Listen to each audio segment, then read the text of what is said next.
The latest town council meeting covers a lengthy agenda. We have all the highlights just for you coming up. Then, find out about the planning board. A proposed medical building gets tabled for safety reasons. Plus, information about West Nile virus surfaces. Health Director Amy Petrowski gives us the facts and how you can stay safe. Also coming up, our weekly segment, Library Learning. Find out what events you can take part in to relax and unwind before the bustling school year begins. Those stories and much more ahead on ELCAT News Update.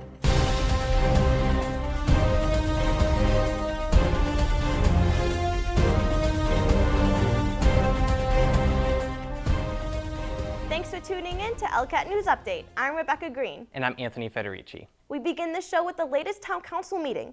The meeting began with a communication update from acting town manager Robert Parent. The first item I'd like to do, as I've done at the past council meetings, is to update you on several open positions that are currently out there. First is the library director position. I've worked with Sharon Bellanoit and the library trustees to update the job description and bring it in line with our new town form of government, as well as get the job description posted. And Sharon made a point to increase the breadth of the postings that job description is getting out on right now. So it's going out to the American Library Association, Mass Board of Library Trustees, Mass Municipal Association, Simmons College that has a strong library program, and a number of other locations. So we want to try to cast as broad of a net as we can. The last item I have is the police department. We've mentioned previously that there are 4 entry-level positions open. Talking with Chief DeLesio, he has 9 candidates off the civil service list that he's considering. He's doing background review right now. He expects that at the next council hearing that he'll have 4 names to put forward at that point. And then after that, all 4 would then need to go to the academy this fall. The next item, I don't want to spend a lot of time talking about this, but I did want to make the council aware. If folks have walked along the bike path heading south from Maple Street, the actual address is 64 Maple Court. There's a large pile of wood and logs, and there have been wood chips and other wood material over there that continues to grow. It's an area that a number of town departments have been concerned about that property for some time. It's also a location that OSHA has stepped in and issued a citation not to the property owner, but to the operator of the property. Fire department has identified fire safety concerns at that location. The planning board has identified that there's a lack of a business permit and actually lack of either a waiver of site plan or site plan approval for that occupation or that use of the site. And the health department has looked at it and has some public health concerns as well, given the proximity of those logs to the rail trail. We have attempted to work with the operator of the property. That's thus far hasn't been successful. We expect we'll be getting the property owner's attention. At some point we may be talking about this, and if our attempts are not successful going at it from an enforcement standpoint, we may have to go beyond that, and at that point we'll probably talk in a closed session about what our options might be available. Once again, the town receives an update from Robert Parent, but not as acting town manager, but as the town's DPW superintendent at the latest Board of Public Works meeting. Just a quick update on how the Phase 1 landfill closure project is going. I don't know if you've been out there in the last couple of weeks or not, but we did bring a small bulldozer onto site a week ago. Sunday, I think we brought the dozer on, and we're working pretty heavily on putting down the cover material on the slope that drops down towards the wetland area. And if you take a look at the overall landfill area, we're probably at least 3/4 done with the overall cover material. Maybe closer to 80–90%. We're making very good progress. The next phase, once we're done that, is then applying the 9 inches of topsoil material that we have to apply, and then putting down a stabilization material. We're looking at 2 different things, either a matting type material or a chopped fiber type material that would be sprayed on. And then I was going to move on to Bruce Fenney's summary. It's been a busy summer for the building staff. They are starting to wind things down now in the schools. The project they worked on most recently was the library renovation project, and that is completed, will be completed at the end of this week. Country Glass, who is doing a glass wall as part of the renovation work, will be installing that this week, and everything should be wrapped up by early next week. Moving on to playing fields, we're now getting to the point where we're getting the fields ready for the fall season. So all the fields have been lined for the upcoming fall sports. And then Bruce is scheduled with the rec department and the high school a 3 to 4 day shutdown next week, where we're going to be completely grooming the stadium field and repainting the areas of the stadium field that need to be painted. And then the school department will be hitting heavily the landscaped areas of the schools, the beds, the courtyards, the week or two before school opens. The planning board also met last week. The meeting began with a continuation of a proposed medical office building to be located on North Main Street.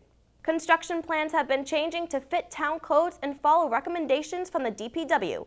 A review from the fire department and police department are still pending. We're here tonight to present to you a site plan for an 18,000 square foot, two-level medical office building located at 250 North Main Street. The parcel is located to the west of North Main Street and is just north of Premier Source Credit Union and just south of the condominium trust, which is located approximately, their driveway is about 150 feet to the north. During the roundtable, wasn't the fire department concerned about the access road coming in, the driveway being greater than 90 degrees? Mm-hmm. So literally you're coming back with it. Well, the radius would answer that in any case, but I don't believe that that's. You can see that the plane of the driveway is here, the entry is here. It may be 95 degrees rather than 90, but the loss of the two spaces should mitigate that. And you're right up against the minimum parking, 90 and 90. 90 at this point, yes. And that's what's required. Yes. That size. Yeah. And then one of my concerns, like we had talked about, was the traffic. I believe there's a request for a waiver of the traffic study. Mm-hmm. And I, in passing, talked about Parent, and I mean, one of his thoughts was, we know that the traffic's not good out there. So as far as waiving a traffic study, that's one thing, but chances are to improve that area, especially after adding this, one will have to be done in the future. And if there's any remediation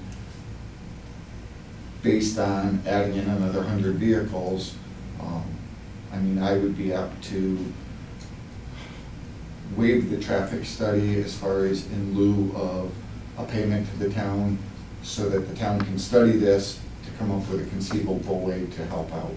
I like the plan overall, but I really feel I can't vote on it until the fire department signs off, because that's a public safety thing.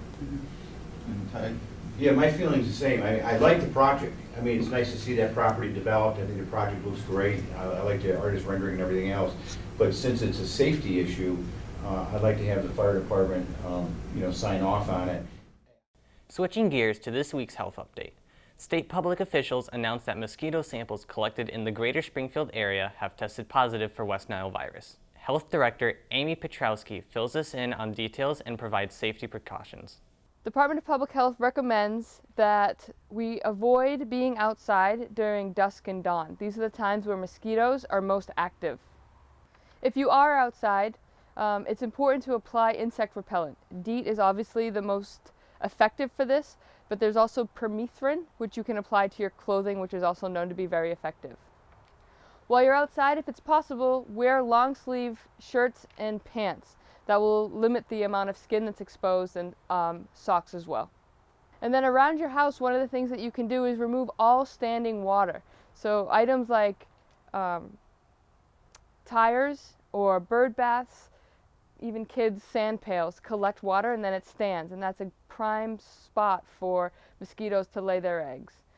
If you can just walk around your house, remove all of those possibilities for standing water, and then if you have something like a bird bath, just weekly go around and make sure you're dumping out that water and keep it fresh. And if you have a pool, make sure you're running your pump continuously to avoid any mosquitoes from laying their eggs there. And then finally, in your home, you want to go around and make sure you repair all the holes in your screens. If you're allowing mosquitoes to enter your home, then there's much more likelihood that you're going to be bit. If you have any questions, you can reach out to me directly at the health department, 413-525-5400, extension 1105. Thank you. Now it's time for our weekly segment, Library Learning, where we let you know what's happening at the East Long Meadow Public Library. First up, the library's monthly program, Friday Flicks. Get ready for the heartfelt drama, Demolition. Jake Gyllenhaal plays an investment banker who struggles after losing his wife in a tragic car crash. With the help of a customer service rep and her young son, he starts to rebuild, beginning with the demolition of the life he once had. Check out the film on Friday, August 26th at 1 p.m. in the library community room. Next up, a drop-in workshop called Not Just Knitting. The library is calling all craft and coffee lovers for this program. Not Just Knitting provides an open workspace for participants to connect with others and work on knitting, cross-stitch, or crochet project. The program takes place on Thursday, August 25th at 10 a.m. in the library conference room. Still in the mood for crafting? How about selling your products? The Springfield Lions Club is looking for vendors for their fall craft fair that will take place at the East Long Meadow Pleasant View Senior Center. Those interested are asked to call Margaret at 413-732-7611. Start crafting. Well, that will do it for this edition of ELCAT News Update. Be sure to watch meetings on demand at our ELCAT YouTube channel, ELCAT 01028. Follow us on Facebook and watch us on cable channel 191 and 193.